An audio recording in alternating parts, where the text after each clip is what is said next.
அண்மை செய்தியை பார்க்கிறோம். மதுரையில் சாலையின் நடுவே பள்ளியை சென்ற சிறுமி பாதாள சாக்கடை மூடியில் இடறி கீழே விழுந்திருக்கிறார். சேதமடைந்த பாதாள சாக்கடை மூடியால் இந்த விபரீதம் ஏற்பட்டிருக்கிறது. சாலை நடுவே சேதமடைந்த பாதாள சாக்கடையின் மூடியில் கால் சிக்கி பள்ளி சிறுமி கீழே விழுந்திருக்கிறார். சாலையை கடக்க முயன்றபோது இந்த விபரீத சம்பவம் நிகழ்ந்திருக்கிறது. நல்வாய்ப்பாக அந்த நேரத்தில் எந்த வாகனங்களும் கடக்காததால் அந்த சிறுமி உயிர் தப்பியிருக்கிறார்.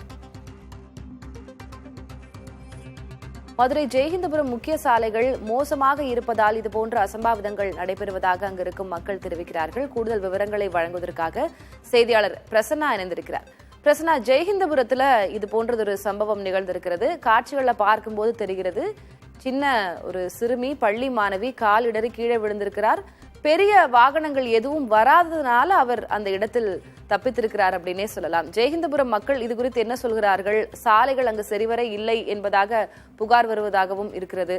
என்ன சொல்கிறார்கள் மக்கள், என்ன சொல்கிறார்கள்? களம் என்னவாக இருக்கிறது? மதுரை மாநகராட்சிக்கு உட்பட்ட இந்த ஜெயஹிந்தபுரம் பகுதியில் பல மாதங்களாகவே சாலையானது மிகவும் மோசமான நிலையில் தான் இருக்கிறது. மேலும் அங்கே இருக்கக்கூடிய இந்த பாதாள சாக்கடையில் அடைப்புகளை அவ்வப்போது தொடர்ச்சியாக ஏற்படக்கூடிய சூழலில் அவற்றை சரி செய்வதற்காக அந்த மேன்ஹோல் இருக்கக்கூடிய அந்த பாதாள சாக்கடை மூடியை தொடர்ச்சியாக மாநகராட்சி ஊழியர்கள் தொடர்ந்து அதை அந்த சாக்கடையை அப்புறப்படுத்துவதற்கான பணியில் எப்போதுமே ஈடுபட்டுக்கூடியதான் இருப்பார்கள். அந்த வகையில் பள்ளிக்கு செல்லக்கூடிய ஒரு சிறுமி தன் பெற்றோருடன் அந்த சாலையை கடந்து செல்லும் பொழுது அந்த பாதாள சாக்கடையோட மூடியுடைய ஒரு பகுதியானது சிறிய அளவில் இருந்ததால் அந்த மாணவி நடந்து வரும்போது அந்த அந்த சொந்த சாலை நடுக்கிற பள்ளத்தில் கால் இடறி கீழே வந்த காட்சி தான் தற்போது நாம் பார்த்து கொண்டிருக்கிறோம். நல்வாய்ப்பாக அந்த நேரத்தில் எந்த விதமான கனரக வாகனமும் வரவில்லை. மேலும் அந்த அந்த அந்த குழந்தை கால் இடறி கீழே இருந்தக்கூடிய அந்த பள்ளமும் சிறிய அளவு இருந்ததால் எந்த விதமான ஒரு பெரிய அசம்பாவிதம் ஏற்படவில்லை என்கிற விஷயத்தில் அந்த பகுதி மக்கள் தற்போது நிம்மதி அடைந்திருக்கிறார்கள். குறிப்பாக அந்த ஜெயஹிந்தபுரம் பகுதி மட்டுமல்ல, மதுரை மாநகராட்சியில் கூடிய பல்வேறு பகுதிகளிலும் இதே போன்ற ஒரு நிலைதான் எப்பவுமே இருக்கிறது. குறிப்பாக அந்த சாலைகள் மிகவும் மோசமா இருக்கிறது.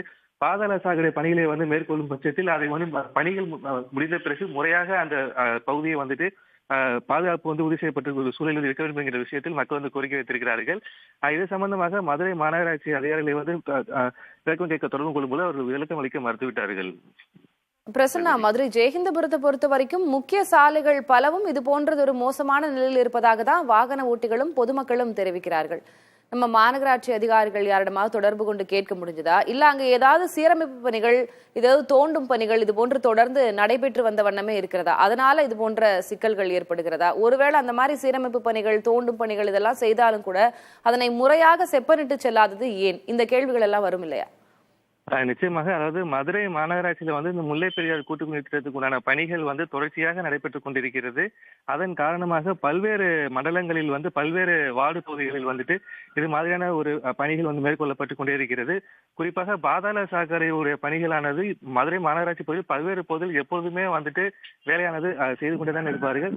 அந்த வகையில் தான் ஜெயஹிந்தபுரம் பகுதியில் தற்போது அந்த பாதாள சாக்கடைக்கான பணிகள் வேலை பார்த்த பிறகு அது அந்த மூடியை முறையாக மூடி வைக்காத ஒரு சூழலும், குறிப்பாக அந்த இருக்கக்கூடிய பள்ளத்தை கவனித்தும் அதை சரி செய்யாத ஒரு அலட்சியமான போக்கில் இருந்த காரணத்தினால்தான் தற்போது இந்த சிறுமி நடந்து செல்லும் பொழுது அந்த பள்ளத்தில் விழுந்திருக்கிறார். சாலையை பொறுத்தவரை முழுமையாக பல்வேறு பகுதிகளில் தூசி படலமாகவும் குண்டும் குழியுமாக தான் இருக்கிறது. மதுரை மாநகராட்சி முறையாக மக்களுக்கு எந்த விதமான ஒரு பாதுகாப்பு ஒரு விஷயத்தில் மிகுந்த அக்கறை கொண்டு உடனடியாக இது மாதிரியான பள்ளங்கள் இருக்கக்கூடிய பகுதிகளை செப்பனிட வேண்டும் என்கிற ஒரு கோரிக்கை தான் முன்வைத்திருக்கிறார்கள். தளபதி, ஒரு சிறிய அசம்பாவித சம்பவத்தோடு இது முடிந்து விட்டது. ஆனால் மாநகராட்சியினுடைய ஒரு சின்ன கவனக்குறைவு கூட பெரிய அசம்பாவிதங்களுக்கு வித்திடலாம். அதுபோன்று ஏதேனும் நடக்கும் முன்பாக அவர்கள் இதனை கவனத்தில் கொள்ள வேண்டும், சீர் செய்ய வேண்டும் என்பதுதான் எதிர்பார்ப்பாக இருக்கிறது. உங்களுடைய விவரங்களுக்கு நன்றி பிரசன்னா.